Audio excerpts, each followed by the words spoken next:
Okay, so just really quick, sexual and asexual reproduction. So we're going to look at, you guys kind of have examples already from the two organisms that you looked at of organisms that use asexual and sexual reproduction. We're going to look at the advantages and disadvantages of them. We're going to compare and contrast internal and external fertilization. We're going to look at the fertilization of an earthworm, and then we're going to look at the amniotic egg of reptiles and birds, the structures there with the structures of a pregnant mammal. All right, so asexual reproduction is happens in an organism that is capable, or an organism that is capable of asexual reproduction, is able to produce offspring in the absence of a mate. So you can remember asexual, absence of mate. In asexual reproduction, the offspring is a clone of the parent, and therefore results in a low genetic variation for the entire species. So there's a few different ways that organisms reproduce asexually. So there's budding. So new individuals develop from outgrowth of a body of an organism. So an example would be a hydra, which is a jellyfish. When growing conditions are favorable, hydra grow one or more extensions on the side of their body. When they're sufficiently large, the buds detach and begin living freely as new genetically identical individuals. Okay, so you'll have your little jellyfish, and then another little jellyfish. The hydra doesn't look exactly like this, but another little jellyfish will start growing off the side here, and when he gets big enough, it'll eventually just split off. Ew, he like drinks it around. Yeah. There is a plant. My mom used to have one. It's called a spider plant or a monkey plant. I don't remember. But so this plant was enormous and like long, and it had these big long tendrils. And then there was one. There would always be a couple, and then they would have little tiny tendrils sticking off of it. And once those got big enough, had we pulled those off and planted them, they would have become an entirely new plant. Genetically identical to the first one, but an entirely new plant. They're kind of cool. They look kind of fun. Roots or shoots. So this is how some plants reproduce. A plant will send out a new root or shoot that develops into a new plant. So I guess that's more, the spider plant is an example more of these roots or shoots. And sometimes you'll start with, say, one daisy, and then 2 summers later you'll come back and your entire plot is full of daisies because the roots keep growing and keep growing more plants up. So strawberries are examples of those. Okay, and then there's fragmentation. All species of fungi are thought to be capable of this. A part of the growing mass of fungi breaks off and continues to grow independently. So they separate for whatever reason, wind blows them, something picks them up and moves them. When they get put back down, they'll continue to grow a new colony. Okay? So those are the 3 different modes of asexual reproduction. All right, some advantages. So there's going to be lots of them because you can do it really easily, right? You don't have to look for someone to love you and care for you and want to father your child. You just do it, right? You can get really big colonies. Okay, so think of mold. Okay, mold grows really fast, and if there's lots of stuff for it to grow on, it's going to grow lots and fast and up, and there's going to be a lot of it. A large number of organisms mean the species may provide when conditions or the number of predators change. Okay, so if there's a ton of them, and say something that comes along that likes to eat fungi starts eating up all the fungi, because there's so much of them, they're able to continue living. Okay, and then you don't need the energy required to find a mate. You don't have to wine and dine someone to want to mate with you.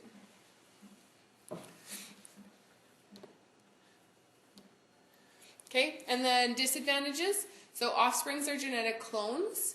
So a negative mutation makes asexual reproduction, asexual produce organisms susceptible to disease that can destroy large numbers of offspring. So that's kind of what we were talking about, right? If everything's the same, if one thing comes through and destroys all of it, then there's nothing that's going to stop them because there's no genetic variation to keep things healthy.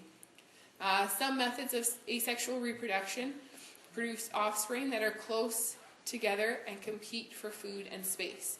Okay, so if you're an amoeba and you're just going to split, then your daughter cell is right beside you. When she splits, then her daughter cell is right beside her, right? So all this splitting means all these amoeba are really, really close. So that means the food and the light and all that space is taken up by everything that's so close to you. And then unfavorable conditions such as extreme temperature or other conditions can wipe out entire colonies. So if it freezes, maybe it kills all of those amoeba and there's nothing left for them to grow from. Okay? Alright, sexual reproduction. Each parent contributes half of its genetic information, and we've already talked about this, how this works. Meiosis, remember, daughter cells split up. There's 4 haploid cells that combine together to make a cell that will create an offspring. This process of combining genetic information from 2 individuals results in offspring that differ genetically from their parents and from each other. Okay, right? You're not the same as your sister or your brother. You're not the same as your mom or your dad. Sexual reproduction involves 2 key processes: the formation of haploid cells called gametes, which contain the genetic information from the parents. Remember, that's meiosis. And the fertilization, where the 2 sex cells join and produce a zygote, the first cell of a new individual. So the zygote is when the sperm and the egg meet together and combine and join their genetic information. That cell there is called a zygote. So advantages: sexual reproduction is a process that involves organisms of the same kind and results in formations of gametes,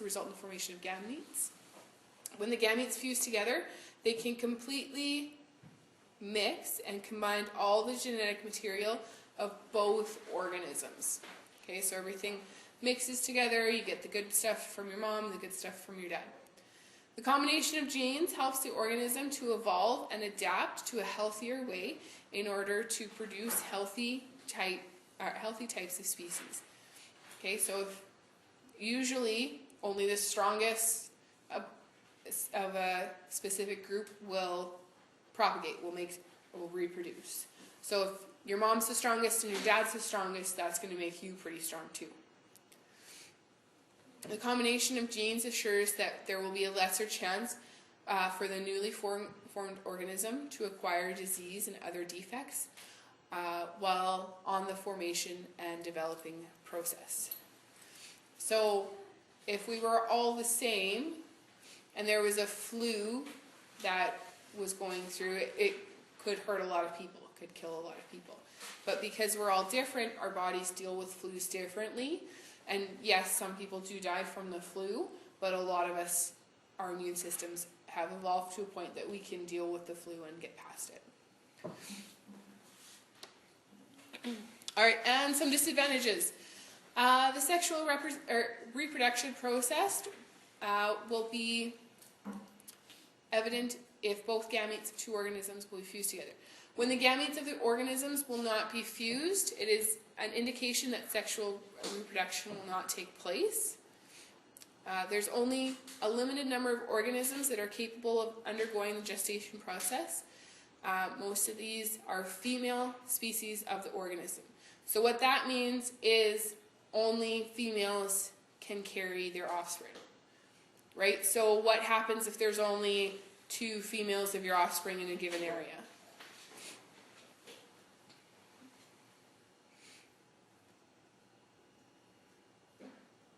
What happens if there's only 2 females of a species in a given area?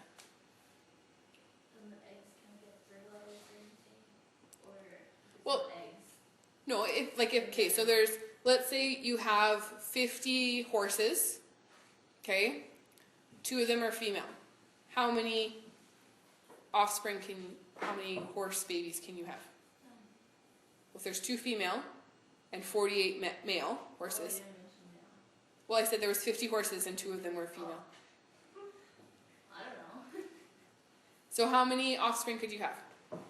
Just 2, right? Because there's only 2 moms. So those 58 boy horses are probably going to be pretty pissed at you for putting them in a stable with 58 or 48 male horses. But on top of it, you'll only get 2 babies out of it. Sorry? Unless they have twins, yes. Horses got twins? Yep. I've never heard of that. Okay. Organisms are not guaranteed that right after the mating process, they will completely produce a new organism, since there's no assurance that both gametes of the 2 organisms will fuse completely together during the mating process. I think there's something like a 20% chance for humans, if you have sex at the right time, that you'll get pregnant. So there's there's an 80% chance that if you have sex, because you have to have sex at the time of ovulation, okay? So if you don't, there's no egg there to be fertilized, okay? But even if you do have sex right at the right time, there's only a 20% chance that egg will get fertilized.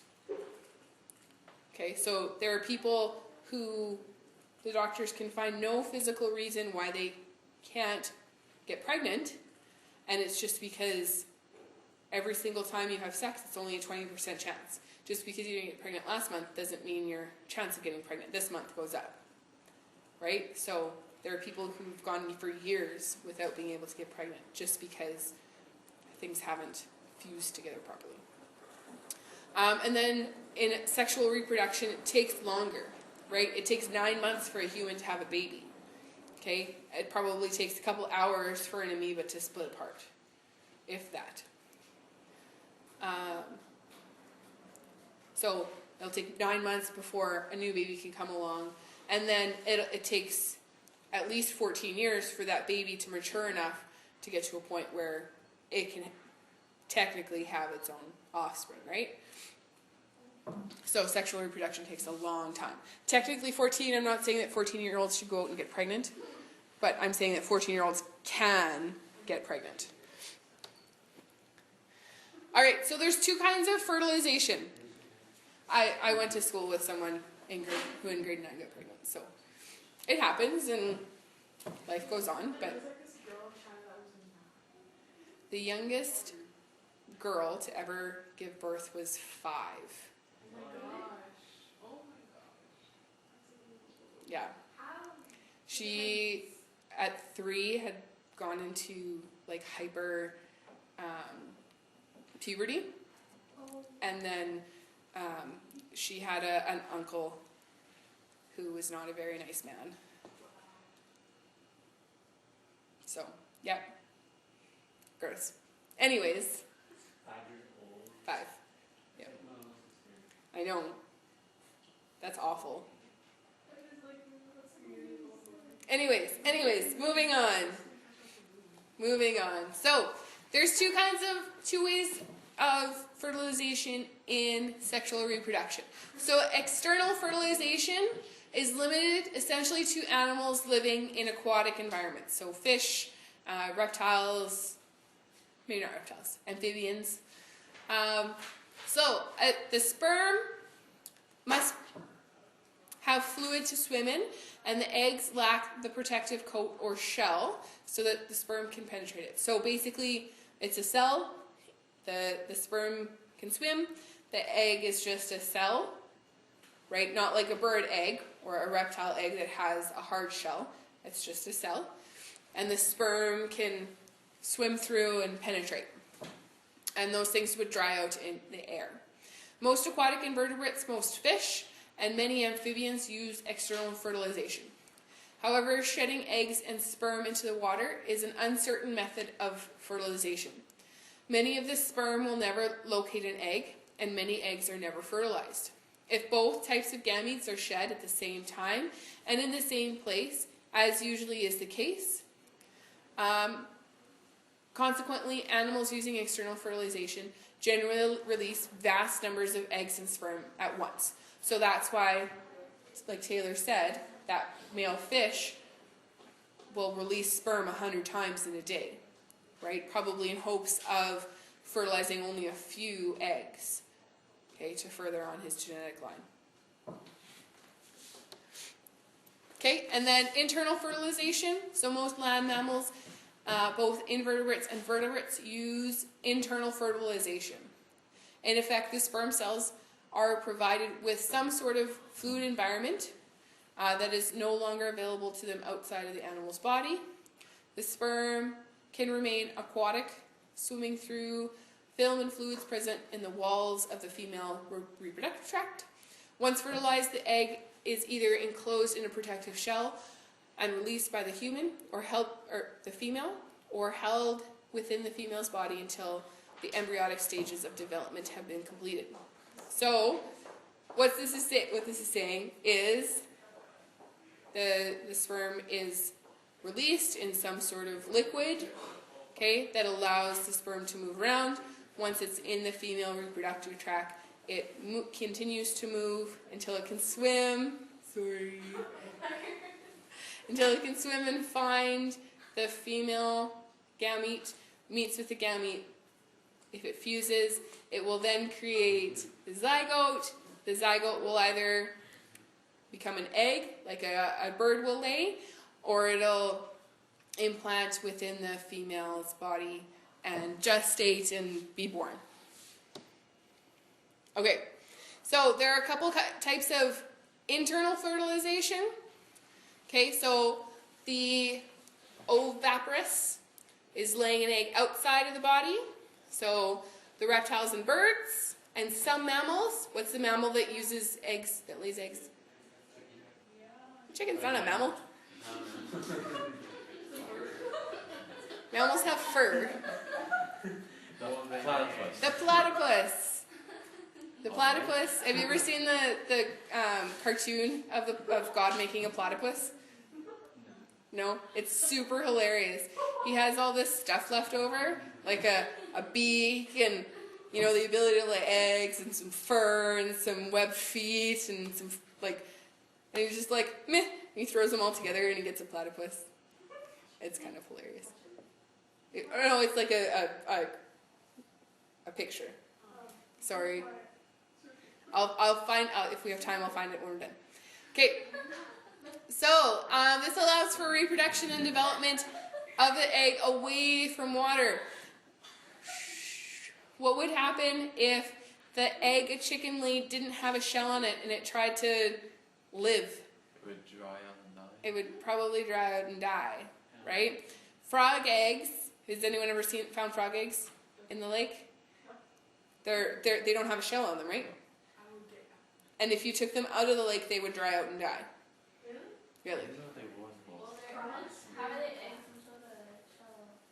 What do they look like? They're just little round. They're soft, and you can Yeah. squish them real easy. Yeah. They're just little round little dudes. And then they turn into tadpoles. Anyways, so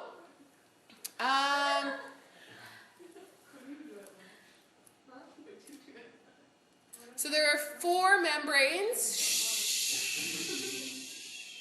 used for nourishment and protection.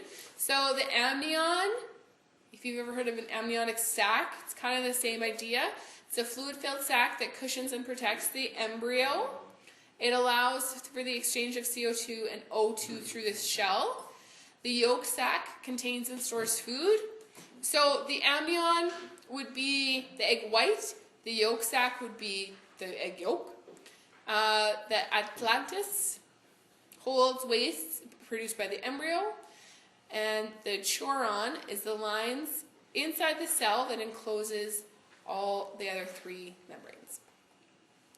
Okay, oviparous live off a yolk supply, but develop in a pouch on the mother's back. some snakes develop this way.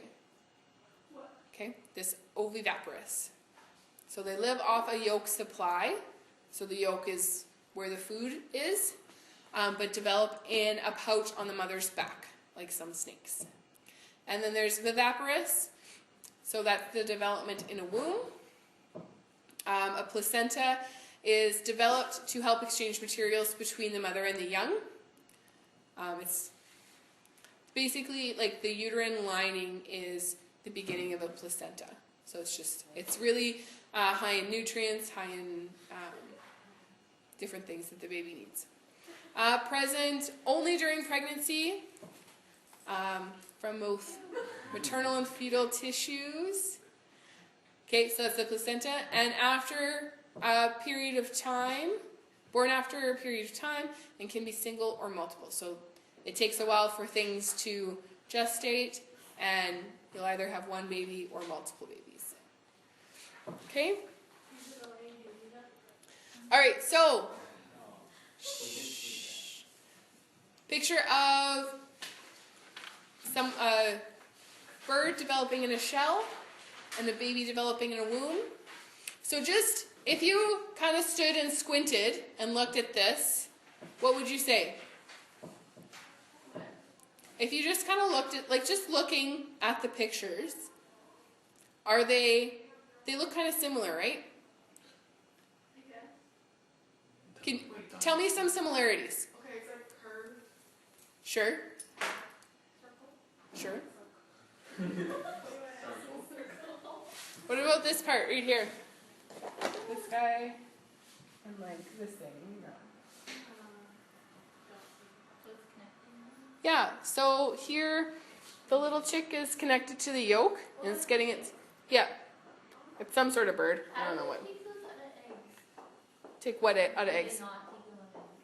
The eggs you eat are not fertilized. Oh. Yeah, you're good. I promise. Oh my gosh, one time this girl in my class in like grade 2, she brought an egg to school and she like kept it in her locker thinking it would turn into a Gross. Did it explode? Aww. I've seen a picture on the internet. Pretty much all the eggs that you get from the store are not going to be fertilized. They can actually look through the shell of an egg and they can tell if it's fertilized or not. So they make sure that eggs aren't fertilized, but sometimes they get through, or if you buy farm fresh eggs, something might get through. And there's a picture on the internet. He cracked an egg, and yeah, I saw that. yeah. So there was a little chick inside it, and he didn't want to throw it away or anything, so he just left it in a bowl. And the chick actually grew outside of the shell because he was sort of protected by the bowl, right? There wasn't anything that was going to get off it, but the chick actually grew and turned into a chicken. I don't know. I just saw the picture. But anyways, the eggs that you get from the store are not fertilized, so you'll never find a chick in it. Unless, anyways. Okay, so the yolk is where all the nutrients are held. Okay, just kind of like here. Okay, so that's the placenta. The placenta also, it has a lot of blood vessels, so it carries blood from the mother through the umbilical cord. Yeah. I know, it's awful.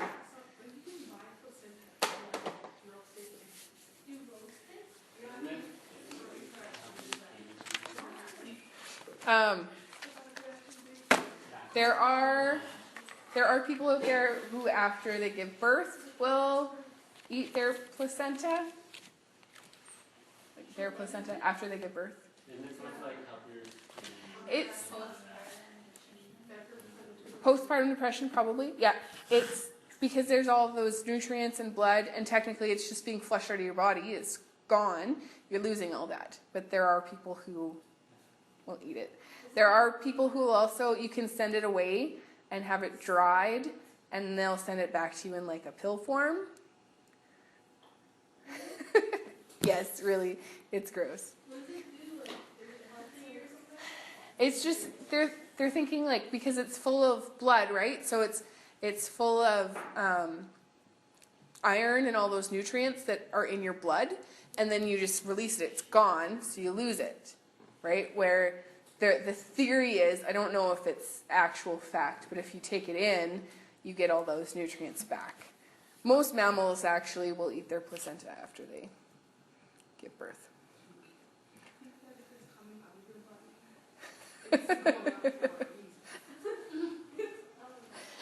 Okay, anyways, okay, so both of these fetuses are pulling nutrients from another source, right? They're not just making them out of thin air, they're pulling them from another source. Okay? Yeah.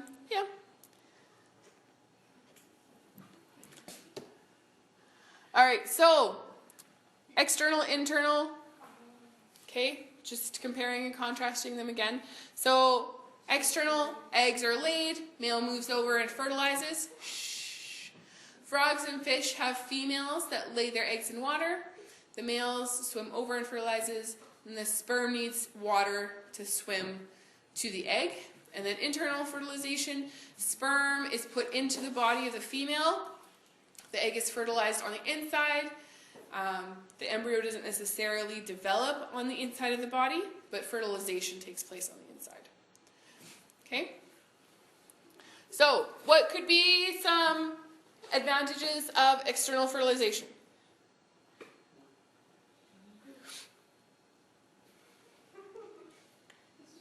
Advantages of external fertilization. Any male can come along? Any male can get their genes passed on. Dina, what did you say? Yeah, you did. So you're not pregnant. You're not pregnant, right? So the mother doesn't have to expend energy being pregnant. That's a good reason, for sure. It's a good advantage. Can you think of any other advantages? Of what? External fertilization.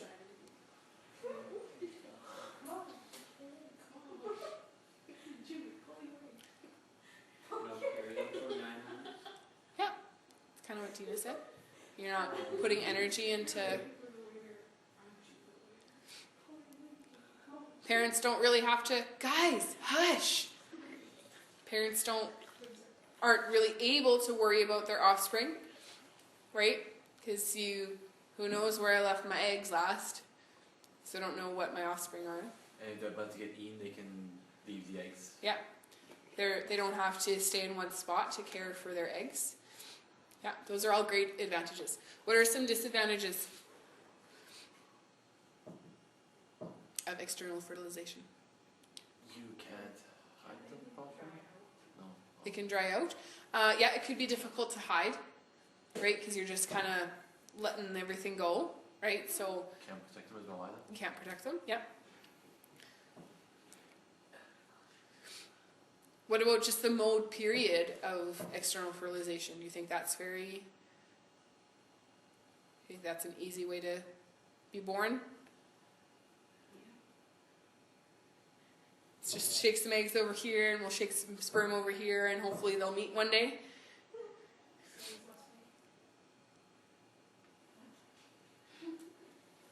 How do you know? How do you know a fish isn't in pain when it's releasing its eggs?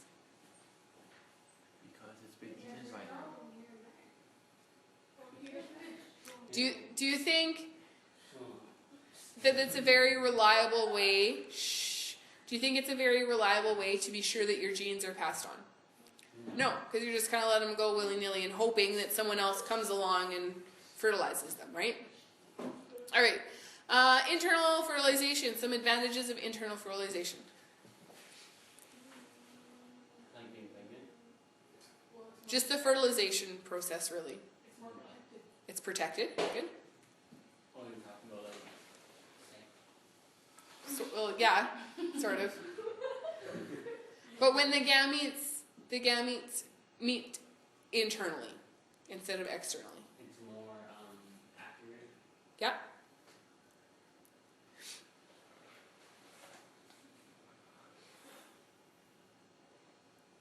If sexual information is passed, then it it could lead to a pregnancy. What about choosing your mate? Do you have a better choice of your mate? But do animals really care about that? Oh yeah. They choose the best one they Yeah. can.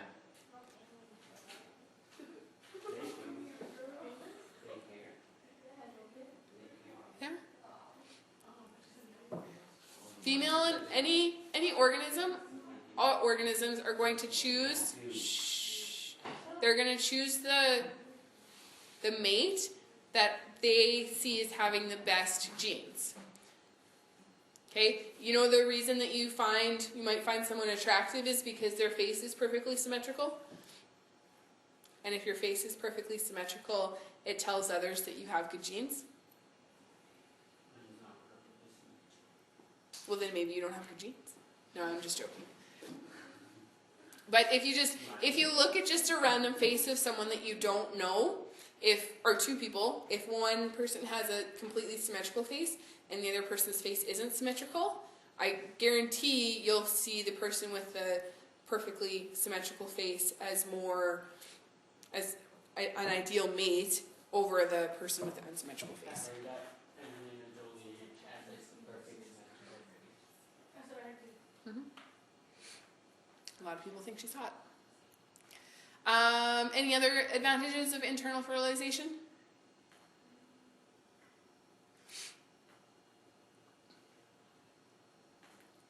You can protect your offspring as they're developing, right? So a pregnant mom protects her belly, and most birds, when they lay their eggs, they protect their eggs, and they help them get to the point where they're born. Papa, if like you bug a nest or an egg, the mom bird will come back there. 'Cause it smells like you. I think that was actually proven to be false, the smell. I think I read somewhere that most birds will go back. If you touch an egg and they don't see you touch it, they'll go back.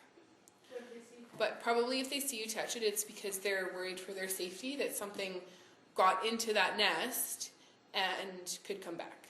That would be my assumption.